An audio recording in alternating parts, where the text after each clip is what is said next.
ज़रूरत थी।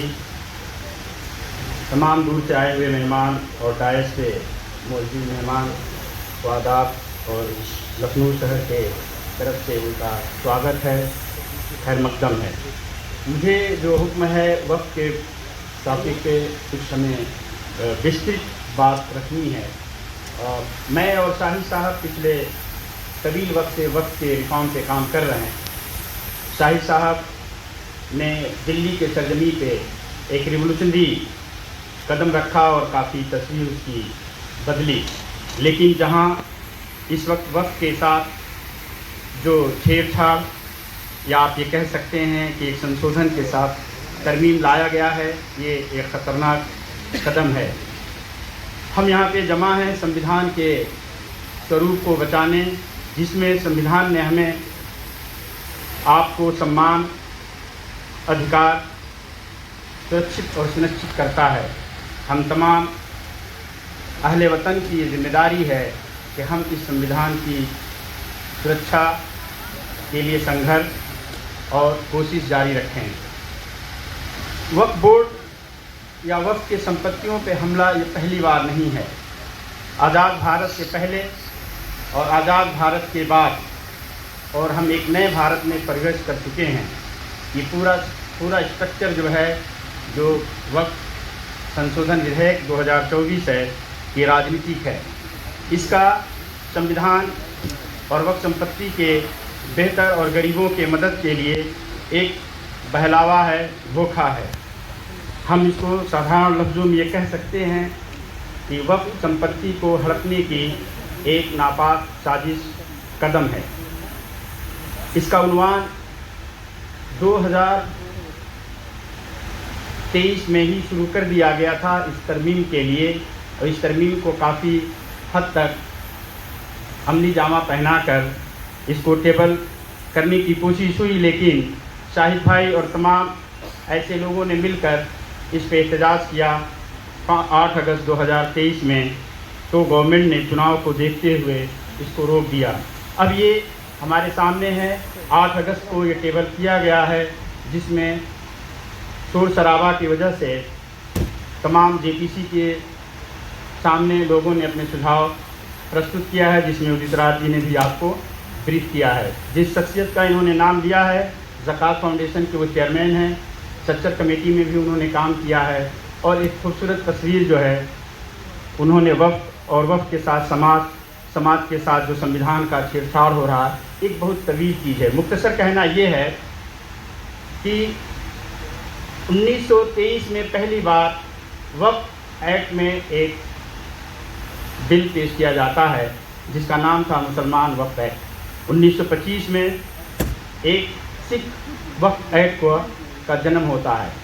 आज़ाद भारत में 1954 में सिर्फ वक्फ एक्ट के नाम से बिल आता है। उसके बाद एक लंबा सफ़र तय होता है, जिसमें ASI, DDA तमाम लोकल संस्थाओं ने उस पर अपना अतिक्रमण और कब्ज़ा जमा लिया, जिसमें रेलवे, सेना, DDA, दिल्ली की बार आप वक्फ संपत्तियों के नुकसान के बारे में आप सुनते हैं, तो वहाँ पे सबसे ज़्यादा वहाँ की लोकल अथॉरिटी ने उस ज़मीन को अपनी मिल्कियत बना रखी है। बार बार बुलडोज़र का चलना और धार्मिक संस्थाओं के साथ छेड़छाड़, ये एक आम सी बात हो गई है। इसमें हमें क्या करना चाहिए? हमारी जिम्मेदारी ये है कि संविधान में दिए हुए आर्टिकल 26 है। अब ज़मीन जो बची है धर्मार्थ से बची हुई है, ख़ासतौर से वक्फ की प्रॉपर्टी बची है। सरकार 60,000 गाँव में एक कूड़ा निस्तारण यानी ग्रामीण स्वच्छ भारत अभियान के तहत एक बड़े स्कीम को ज़मीन पर उतार रही है। सर्वे ये बताता है, आंकड़े बताते हैं कि 60% ऐसे गांव हैं जिनमें जो वक्फ संपत्तियां हैं उन पे बना लिया गया है। वो कैसी वक्फ संपत्तियां हैं? जो अभी कानून में तरमीम होने जा रहा है कि वक्फ बाय यूजर, ऐसी ज़मीन वक्फ की जिसकी कब्रिस्तान, इबादतगाह के तौर पे इस्तेमाल हो रही थी, जिन पे इन्होंने अपने तंत्र से, अपने टेक्निक से उसको अधिग्रहण करके कब्रिस्तान की ज़मीनों पे, ईदगाह की ज़मीनों पे, बागात पे उन्होंने कूड़ा घर, शौचालय और इस तरह की चीज़ों को समाज के विकास के नाम पे कब्जा कर लिया गया। भारत सरकार ने 300 ऐसे पार्क को बनाने का इरादा किया है पूरे हिंदुस्तान में, जो वक्फ संपत्तियां शहर में बची हैं, जिनकी कीमत बहुत ही बेशकीमती है कह सकते हैं आप, उन पे उनका निर्माण होना है। ये स्कीम के पीछे एक बहुत ही पाक साफ इरादे नहीं हैं। मैं मुख्तसर ये कहना चाहता हूँ कि ये एजेंडा जो जिसलिए हम जमा हुए हैं, ये एक एक करके सब पे हमला है। एक छोटी सी बात जो उदित राज जी ने कहा कि तिरुपति नहीं, मैं ये कहता हूँ कि तेलंगाना और कर्नाटका को अगर मिलाया जाए तो 9 लाख एकड़ ऐसी ज़मीन है जो 2 एंडोमेंट एक्ट के पास है, जो मंदिरों के पास है। वक्फ की संपत्ति 4 लाख है, जो सच्चर कमेटी ने बताया है। लेकिन मेरा ये दावा है, रिकॉर्ड ही बताते हैं कि 1911 के बाद कोई भारत सरकार ने सर्वे नहीं कराया है कि धर्मार्थ की कितनी संख्या है, ख़ास तौर से वक्फ की। हमें करना क्या है, जिसलिए हम यहाँ जमा हुए हैं, वक्फ वेलफेयर फोरम की तरफ से तमाम आपको वो सहयोग दिया जाएगा। हमारे शाहिद भाई हैं या उनसे जुड़ी हुई कितनी तंजीम हैं, या उदित राज साहब के लीडरशिप में फोरम तमाम धर्मों से के लोगों को भी अप्रोच कर रही है। सिख समाज हैं, जैन हैं, ये सब अल्पसंख्यक में आते हैं। तमाम इनकी इबादगाहें और इनके धर्मार्थ की सुरक्षा करना हमारी जिम्मेदारी है। बहुत बहुत शुक्रिया। एक अच्छी महफिल, अच्छी सोच है। हमें संविधान के एम्बिट में ही कोशिश करना है। हमें तमाम काम करने हैं इस डेमोक्रेसी में, जो कार्यशालाओं और सभाओं के जरिए आप अपनी बात कर सकते हैं। ये बात सही है कि प्रेशर टूल ही काम करता है। तो फोरम इस बात को आपको इंश्योर कर रही है कि जितनी तादाद की ज़रूरत होगी, आपको रामलीला मैदान में आपको भारी संख्या में लोग वक्त से और संविधान से मोहब्बत करने वाले लोग आपको मिलेंगे। आप ये लड़ाई को आगे बढ़ाइए, हम सभी आपके साथ हैं। शुक्रिया। जय हिंद। करके दोनों को ख़त्म करना चाहते हैं। जो बराबरी का हक दिया था बाबा साहेब ने संविधान के ज़रिए, ये उसको ख़त्म करके दोबारा से इन दोनों को गुलाम बनाना चाहते हैं। ये नंबर सबका लेके आने वाले हैं, मुसलमानों का, दलितों का, ओबीसी का, आदिवासियों का, सबका नंबर लेके आना चाहते हैं। लेकिन इन्हें पता है कि ये लोग 85% हैं, इनसे एक साथ ये नहीं लड़ सकते हैं। इसलिए सबको अलग अलग एक एक करके ये मानना चाहते हैं, ख़त्म करना चाहते हैं। आज ये वक्फ बोर्ड पर निशाना लगा रहे हैं। वक्फ बोर्ड इनके बाप का है क्या? वक्फ की प्रॉपर्टी इनके बाप की है क्या? अरे गुलामी की भी इन लोगों ने तो भारत की सरकार, अंग्रेजों की सरकार की शहादतें हम लोगों ने दी। शहादतें पूरे मुल्क भर के लोगों ने दी। हिंदू ने दी, मुसलमान ने दी, सिख ने दी, ईसाई ने दी, दलित ने दी, ओबीसी ने दी, आदिवासियों ने दी। लेकिन इन लोगों ने शहादत नहीं दी जो लोग आज देश को बांट रहे हैं धर्म के नाम पर। जो लोग आज देश के अंदर इस तरह की पॉलिसी लेके आना चाहते हैं कि दलित मुसलमानों को दोबारा से ये गुलाम बना लें, ये नहीं होने देंगे किसी भी। इसीलिए यहाँ पर आज लखनऊ में ये मीटिंग की गई है ताकि लोग तैयार हो सकें। और 1 दिसंबर को एक बहुत बड़ी रैली दिल्ली में ये हमारा डोमा परिसंघ करने जा रहा है।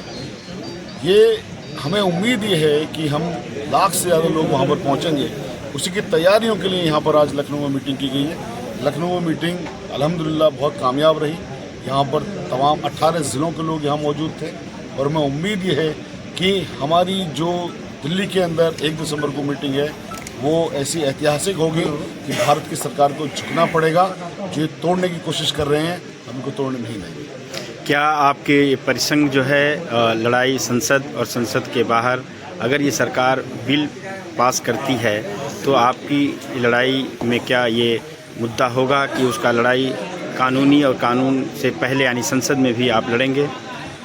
इस लड़ाई को हमने, आप देखते हैं कि हम तकरीबन 2011-2012 से इन लड़ाइयों को, वक्त की लड़ाइयों को हम लड़ रहे हैं। हम संविधान को बचाने की लड़ाइयाँ लड़ रहे हैं। हम दलितों के हक़ के लिए लड़ रहे हैं।